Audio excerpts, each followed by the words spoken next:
Hello everyone, welcome back to our YouTube channel Rozgar revision. मैं विश्व कुमार हाजिर हूँ आप सभी के सामने परमार जीके बैच 3.0 का नेक्स्ट लेक्चर का रिवीजन लेकर के, जिसमें कि आज स्टैटिक जीके का जो है थर्ड लेक्चर।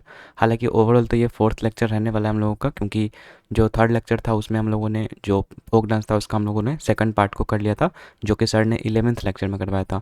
तो हम सीक्वेंस में चल रहे थे, इसलिए ओवरऑल ये हम लोग का फोर्थ लेक्चर है, लेकिन बैच के हिसाब से थर्ड लेक्चर था। ठीक है, तो सेंसस के बारे में आज के इस वीडियो में पढ़ेंगे ओवरऑल। बाकी लेक्चर से आपको कोई मतलब नहीं रहना चाहिए, बस आप ये देखिए क्या हम लोग पढ़ना है। ठीक है, तो सेंसस आज के इस वीडियो में देखेंगे। और हाँ, ध्यान दीजिएगा कि आज का जो लेक्चर है डेटा बेस्ड रहने वाला है, मतलब काफ़ी सारे इसमें डेटा है, तो इसीलिए आपको इसमें ऐसा नहीं है कि बस आप वीडियो देख लोगे आपको याद हो जाएगा।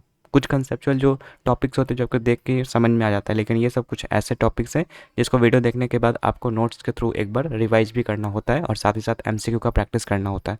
सो इसलिए ध्यान से देखिएगा, तो साथ ही मतलब देखना तो है ही वीडियो को, इसके बाद जो है नोट्स के थ्रू आपको एक बार पढ़ भी लेना है। ठीक है, ताकि जो डाटा है वो आपको याद हो जाए, क्योंकि डाटा इसमें याद करने वाली चीज़ है। तो चलिए बिना किसी देरी के स्टार्ट करते हैं हमारे आज के इस लेक्चर को।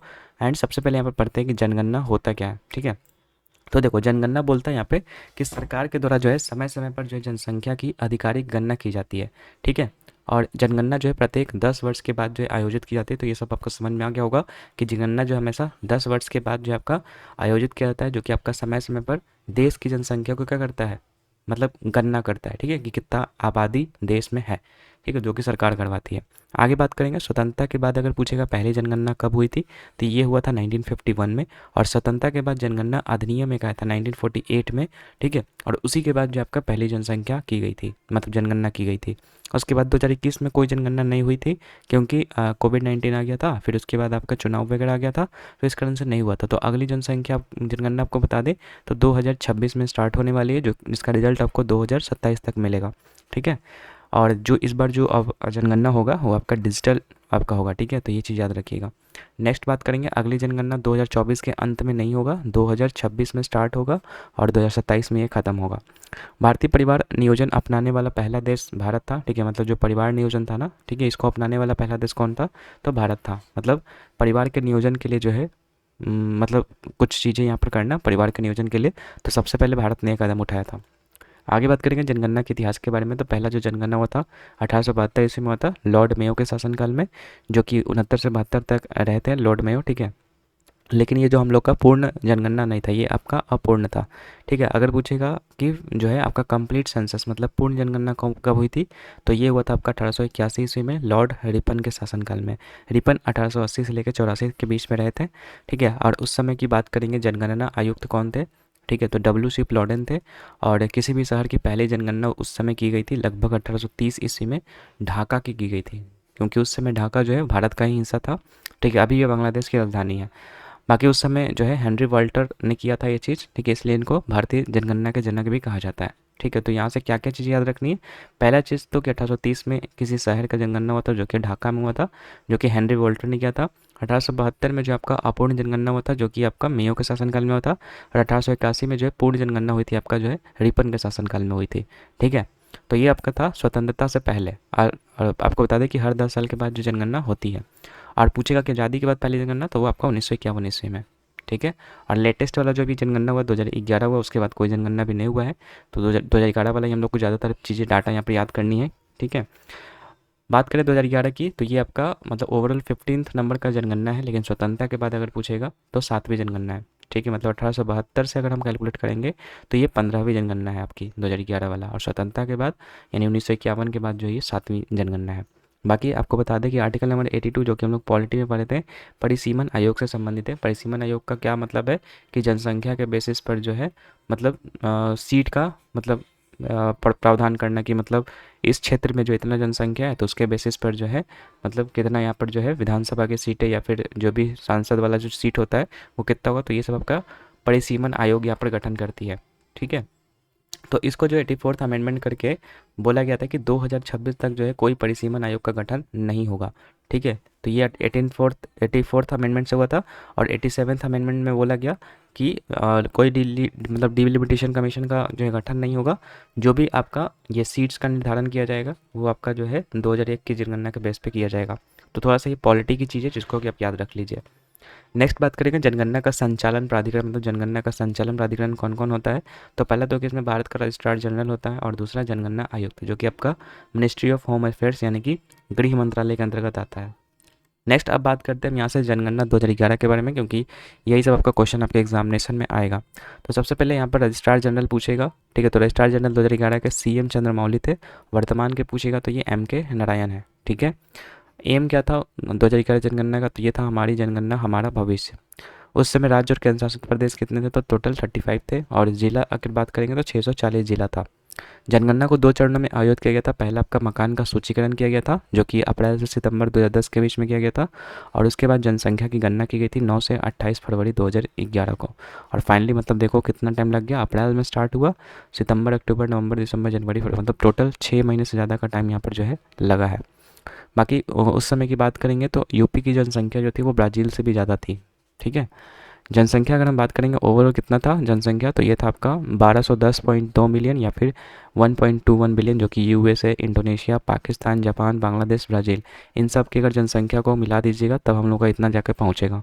तो समझो कितना हाई लेवल का यहाँ पर जो जनसंख्या है, जो कि आपका अभी और भी ज़्यादा बढ़ गया होगा, ठीक है। भारत की जनसंख्या जो अगर बात करेंगे विश्व की कुल जनसंख्या की कितनी है, तो लगभग 17.5% जो है विश्व की कुल जनसंख्या का है। और चाइना जो था, चाइना का जो जनसंख्या वो आपका पूरे विश्व की जनसंख्या का 19.4% था, लेकिन अभी जो है ये आंकड़ा बदल चुका होगा, ठीक है। तो ये चीज़ याद रखिएगा। बाकी पुरुष की अगर जनसंख्या की बात करेंगे तो 623.7 मिलियन था, और महिला की बात करेंगे तो 585.5 मिलियन था। अब यहाँ पर हम बात करते हैं स्टेट वाइज, यूटी वाइज, जिला वाइज और शहर वाइज अधिकतम जनसंख्या जो है कहाँ का है। तो अगर हम बात करेंगे सबसे पहले राज्य की, तो राज्य में सबसे ज़्यादा जनसंख्या यूपी में है, जो कि टोटल जो पॉपुलेशन है इंडिया का उसका 60% है, ठीक है। उसके बाद सेकंड नंबर पे महाराष्ट्र, और फिर थर्ड नंबर पे बिहार आपको याद रखना है। कम में पूछेगा तो सिक्किम आपको याद रखना है सबसे पहले, उसके बाद मिजोरम, और उसके बाद अरुणाचल प्रदेश। यूटी में सबसे ज़्यादा पूछेगा तो यूटी में सबसे ज़्यादा दिल्ली, ठीक है। अगर क्षेत्रफल की दृष्टि से पूछेगा सबसे ज़्यादा हाई जनसंख्या, तो वो है आपका अंडमान निकोबार, ठीक है।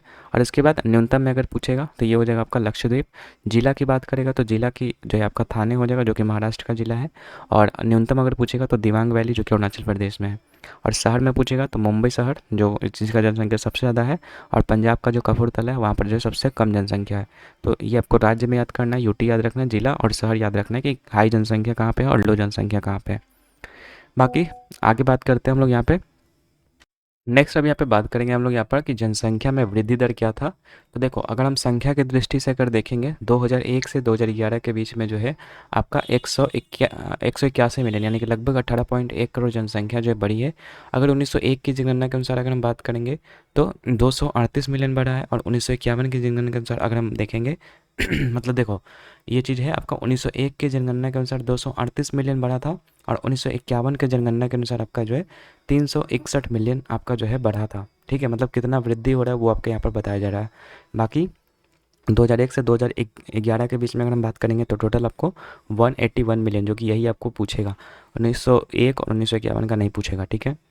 नेक्स्ट अब बात करते हैं यहाँ पर वृद्धि दर परसेंटेज में कितना था। तो परसेंटेज में आपका जो है वार्षिक अगर पूछेगा तो 1.64% था, और अगर जैसा कि हमने डेकेडल पूछेगा तो 2001 से 2011 के बीच में लगभग 17.64% का यहाँ पर ग्रोथ देखने को मिला। और पुरुष और महिला के पूछेगा प्रतिशत, तो पुरुष का 17.19% और महिला का आपका 18.12% जो यहाँ पर डेकेडल ग्रोथ यहाँ पर देखने को मिला है, ठीक है।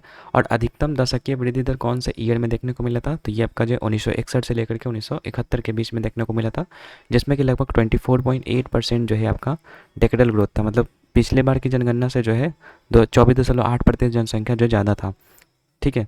और सबसे कम अगर पूछेगा दशकीय वृद्धि दर तो ये था आपका 1911 से 1921 के बीच में, जिसमें कि आपका जनसंख्या माइनस में चला गया था, ठीक है, क्योंकि अकाल वगैरह आ गया था उस समय इस कारण से। इसलिए इसको जो विभाजन का साल यानी कि ईयर ऑफ ग्रेट डिवाइड के नाम से जानते हैं, 1911 से 1921 वाला जो सेंसस हुआ था उसमें, ठीक है। अब आगे आते हैं हम लोग यहाँ पर जो स्टेट वाइज और यूटी वाइज देख लेते हैं कि कहाँ पर जनसंख्या सबसे ज़्यादा बढ़ा है। तो राज्य में अगर बात करेंगे तो सबसे ज़्यादा जनसंख्या आपका मेघालय में बढ़ा है, जो कि 27.8% बढ़ा है। सेकंड नंबर पे अरुणाचल, फिर थर्ड नंबर पे बिहार। न्यूनतम में अगर पूछेगा तो नागालैंड में सबसे ज़्यादा बढ़ा है, ठीक है, मतलब कमा है, जो कि निगेटिव में चला गया, माइनस में 0.47। उसके बाद सेकंड जहाँ पर कम है वो है केरला, और फिर है गोवा। तो इन सब जगहों पर जो है जनसंख्या कम हो गया।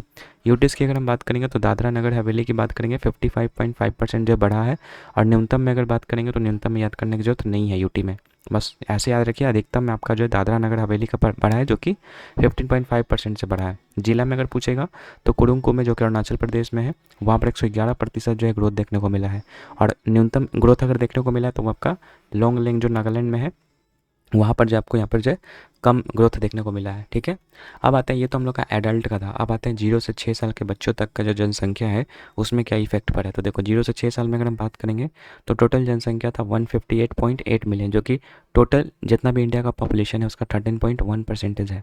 ठीक है, और 2001 की तुलना में अगर हम बात करेंगे तो 2001 की तुलना में आपका जो है -3.08% जो आपका यहाँ पर जो है कम, मतलब यहाँ पर देखने को मिला, मतलब घट गया है यहाँ पर जो भी आपका चाइल्ड वाला जो रेशियो है। ठीक है, माइनस में 3.08% जो क्या हो गया है, कम गया है। ठीक है, 2001 की तुलना में 2011 वाला में, मतलब 2001 में जितना था उससे 3.8% क्या हो गया, 3.08% कम गया 2011 में। बाकी अधिकतम अगर पूछेगा तो अधिकतम जो 0 से 6 साल का जो पॉपुलेशन है बिहार में है, और न्यूनतम अगर बात करेंगे तो न्यूनतम आपका कहाँ पे है, ऐसे तो ये याद रखिएगा। बाकी जिला की बात करेंगे तो अधिकतम कुपवाड़ा में है, जम्मू कश्मीर में, और न्यूनतम अगर पूछेगा तो कोलकाता में हो जाएगा। ठीक है, अधिकतम कुपवाड़ा जम्मू कश्मीर में है 0 से 6 साल का जो है मतलब पॉपुलेशन, और न्यूनतम आपको कोलकाता में है। अब आते हैं लिंग अनुपात मतलब सेक्स रेशियो के बारे में। तो देखो जैसा कि हम लोगों ने देखा था कि पुरुष का पॉपुलेशन टोटल है 623.7 मिलियन, जो कि लगभग 51.54% है टोटल पॉपुलेशन का, और महिला की बात करें तो 585.5 मिलियन है, जो कि ओवरऑल 48.46% है टोटल पॉपुलेशन का। अगर हम बात करेंगे यहाँ पर लिंग अनुपात जो कि होता है 1000 लड़कों पर लड़कियों की कितनी संख्या है, वही आपका लिंग का अनुपात होता है। तो 2001 में ये 933 था और 2011 में ये 943 हुआ था। ठीक है, तो हमसे यही वाला याद रखना है कि 1000 पुरुषों पर जो है 943 महिलाएं थी 2011 में, और 2001 में आपका 933 था। नेक्स्ट बात करेंगे हम लोग यहाँ पर स्टेट वाइज, यूटी वाइज और जिला वाइज। तो हाईएस्ट आपका सेक्स रेशियो जो आपका केरला में है, जो कि 1084 है, मतलब 1000 पुरुष पर जो है 1084 महिला है। और उसके बाद सेकंड में याद रखना है तमिलनाडु 996। ठीक है, न्यूनतम अगर पूछेगा सेक्स रेशियो तो ये आपका जो है हरियाणा में है, जो कि 879 है। और उसके बाद जम्मू एंड कश्मीर, क्योंकि उस समय जो है 2011 में जम्मू कश्मीर एक स्टेट था। ठीक है, अभी ना यूटी बन गया, लेकिन उस समय तो स्टेट था, तो इसलिए आपको सेकंड नंबर पे आपको जम्मू एंड कश्मीर याद रखना है कि सबसे लोवेस्ट जो सेक्स रेशियो है जम्मू कश्मीर में, सेकंड नंबर पे जम्मू कश्मीर, और सबसे कम ज़्यादा है, मतलब सबसे कम सेक्स रेशियो वो आपका हरियाणा में 879। यूटी में अगर पूछेगा तो यूटी में पुडुचेरी याद रखना है 1037, और न्यूनतम पूछेगा तो दमन एंड दीव 618। ठीक है, उसके बाद सेकंड अगर पूछेगा तो दादर नगर हवेली, यहाँ पर जो है 774 यहाँ पर जो है आपका सेक्स रेशियो है। जिला में पूछेगा तो माहे जो कि पुडुचेरी का है वहाँ पर सबसे ज़्यादा है, और दमन का जो है सबसे कम है यहाँ पे। आगे बात करेंगे बच्चों का लिंगानुपात। बच्चों का लिंगानुपात की बात करेंगे तो 2001 में 927 था और 2011 में 919, जो कि देखा जाए तो यहाँ पर लगभग 8 कम हो गया है। लेकिन कहीं कहीं पर जो है दोस्तों आपको प्रोविजनल 914 भी आपको देखने को मिल सकता है। ठीक है, तो 914 भी याद रखिएगा, और 919 भी, जो ऑप्शन आएगा उसके अकॉर्डिंग आप लगा सकते हो।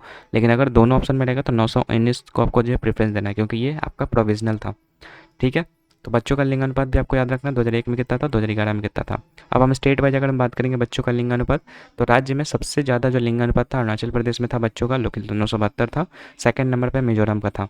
न्यूनतम में बात करेंगे तो हरियाणा में था 834। देखेंगे तो ओवरऑल भी अगर हरियाणा ही था, मतलब एडल्ट वाले में भी हरियाणा है और बच्चे वाले में भी यहाँ पर जो हरियाणा है। नेक्स्ट बात करेंगे यूटी। यूटी में अंडमान एंड निकोबार का जो है आपका सबसे ज़्यादा है, और सबसे कम आपका दिल्ली का है 871। जिला की बात करेंगे तो लाहौल स्पीति जो कि हिमाचल प्रदेश में, वहाँ का लिंग अनुपात बच्चों में सबसे ज़्यादा है। और झज्जर की बात करेंगे हरियाणा में, ये यहाँ पर जो है सबसे कम है। ठीक है, तो हम लोगों ने क्या क्या देख लिया, हम लोगों ने पॉपुलेशन देख लिया, सेक्स रेशियो देख लिया, बच्चों का मतलब पॉपुलेशन देख लिया, बच्चों का सेक्स रेशियो देख लिया। अब आते हैं हम लोग यहाँ पर साक्षरता दर। ठीक है, तो देखो आंकड़े बहुत ज़्यादा है, इसलिए ये मत सोचना कि एक बार वीडियो देखने के बाद याद हो जाएगा, नहीं याद होगा। एक बार वीडियो देखो, उसके बाद जो है आप जो नोट्स होगा, नोट्स कहाँ से मिलेगा तो मैं बता देता हूँ। अगर आपको नोट्स नहीं मिलता है तो सिंपली जाना इंस्टाग्राम के ऊपर, इंस्टाग्राम है हमारा रोजगार.रिवीजन, ये स्पेलिंग देख लेना अच्छे से, रोजगार.रिवीजन, यहाँ पे सर्च करना। उसके बाद प्रोफाइल पे जाने के बाद एक हाइलाइट्स का सेक्शन होता है, उसमें हाइलाइट्स पे सर्च देखना, वहाँ पे लिंक आपको मिल जाएगा। नहीं तो आप ये सर का हैंड रिटन जो बुक्स है मतलब नोट्स वाला, वो परचेज कर सकते हो। ठीक है, चलो साक्षरता दर की बात करेंगे तो 6 से ऊपर की उम्र जो होता है, ठीक है, या 7 या फिर 7 से ऊपर, ठीक है, जो लिख और पढ़ सकते हैं, किसमें, जो भी 22 भाषा आपका संविधान में उल्लेख है उसमें से कोई से भी अगर एक भाषा में वो लिख सकता है, पढ़ सकता है, उसको तो वो साक्षर कहलाता है। तो अगर हम साक्षरता दर की बात करेंगे तो 2001 में जो है 64.83% था और 2011 में जो आपका 74.04% था, जो कि अगर देखा जाए तो लगभग 9.2% की जी वृद्धि देखने को मिली है। ठीक है, मेल की अगर हम बात करेंगे 2011 के अनुसार तो 82.14% जो है साक्षरता दर मेल का था और 65.46% फीमेल का था। अंतर पूछेगा तो बता दीजिएगा कि मेल और फीमेल का जो साक्षरता दर था उसमें आपको अंतर 16.68% का था। नेक्स्ट अब बात करते हैं पुरुष और महिला साक्षरता दर में सबसे अधिक अंतर वाला राज्य जो है कहाँ पर था। तो ये आपका है पुरुष और महिला साक्षरता दर में सबसे अधिक अंतर आपका राजस्थान में। ठीक है, 27.85% यहाँ पर जो है। दूसरा अगर बात करेंगे तो दूसरा आपका झारखंड। ठीक है, नेक्स्ट बात करेंगे पुरुष और महिला साक्षरता दर में सबसे कम अंतर वाला राज्य कौन सा था। तो ये था मेघालय। मेघालय में सबसे कम आपको जो है डिफरेंस देखने को मिला साक्षरता दर में महिला और पुरुष में। बाकी सेकंड नंबर पे आपका केरला है जहाँ पर आपको कम अंतर देखने को मिला है।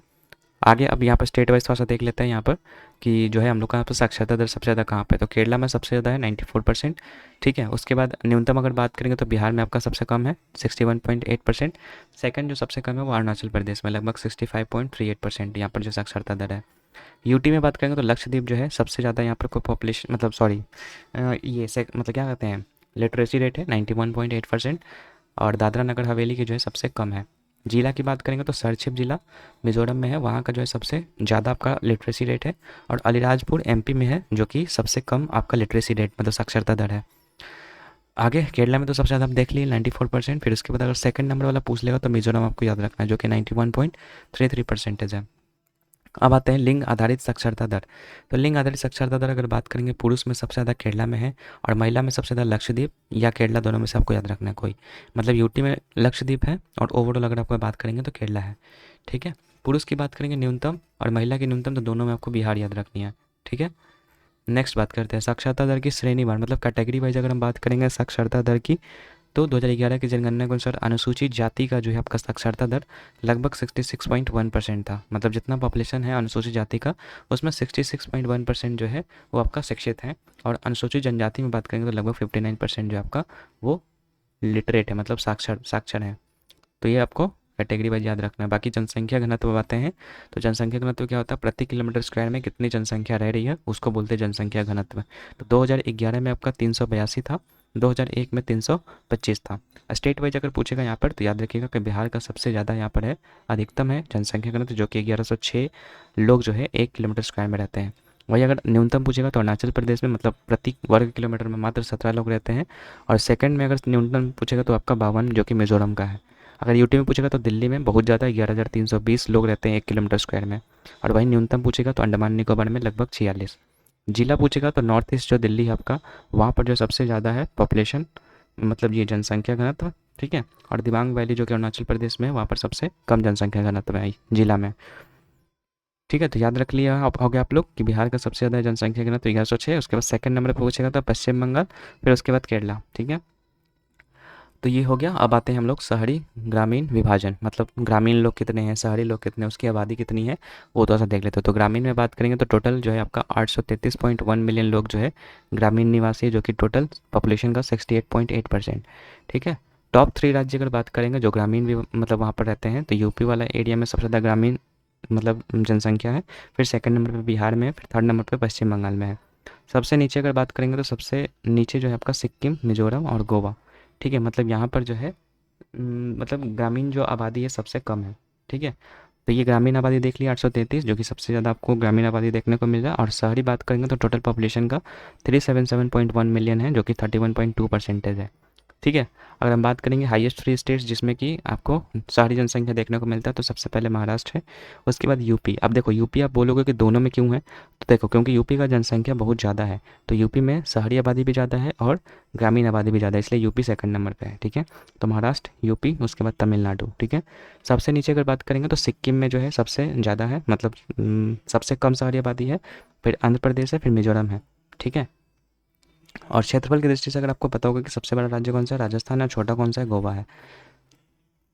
अब आते हैं प्रतिशत के मामले में। प्रतिशत के मामले में ग्रामीण आबादी सबसे ज़्यादा कहाँ पर है तो हिमाचल प्रदेश में 89.9%, बिहार में आपका 88.7%, असम में 85.92%। ठीक है, और शहरी जनसंख्या में बात करेंगे हम लोग परसेंटेज के मामले में तो गोवा में सबसे ज़्यादा है 62.17%, तमिलनाडु में 48.3% और केरला में 47.7%। ठीक है, और ये ऊपर जो हम लोग पढ़े थे वो आबादी के हिसाब से था, ये आपका परसेंटेज के हिसाब से है, दोनों में आपका अंतर होता है, ठीक है। अब आता है चंडीगढ़ और लक्षद्वीप, जो सबसे अधिक आपका शहरीकृत यूटी है। यूटी में अगर पूछेगा सबसे ज़्यादा तो चंडीगढ़ में है सबसे ज़्यादा शहरी जनसंख्या, उसके बाद लक्षद्वीप में, फिर उसके बाद दमन और दीव में ग्रामीण आबादी का प्रतिशत अगर पूछेगा तो मतलब सबसे कम है यहाँ पे, ठीक है। सॉरी, क्या बोल रहा है, ग्रामीण आबादी पूछा है ना, ग्रामीण आबादी सबसे ज़्यादा आपका दमन और दीव में है, ठीक है, और शहरी आबादी चंडीगढ़ और लक्षद्वीप में है। अब आते हैं आगे जाति के आधार पर अब, ठीक है। जाति के आधार पर अगर हम बात करेंगे यहाँ पर कि शहरी जनसंख्या और ग्रामीण जनसंख्या क्या है, तो जाति के आधार पर अनुसूचित जाति जो है वो आपका जितना भी टोटल आबादी था उसमें 201 मिलियन जो है वो आपका ग्रामीण है, ठीक है, 16.6% जो कि टोटल। सर्वाधिक आपका यूपी में है, ठीक है, जाति मतलब ये अनुसूचित जाति। और परसेंटेज के मामले में बात करेंगे तो पंजाब में सबसे ज़्यादा है, ठीक है।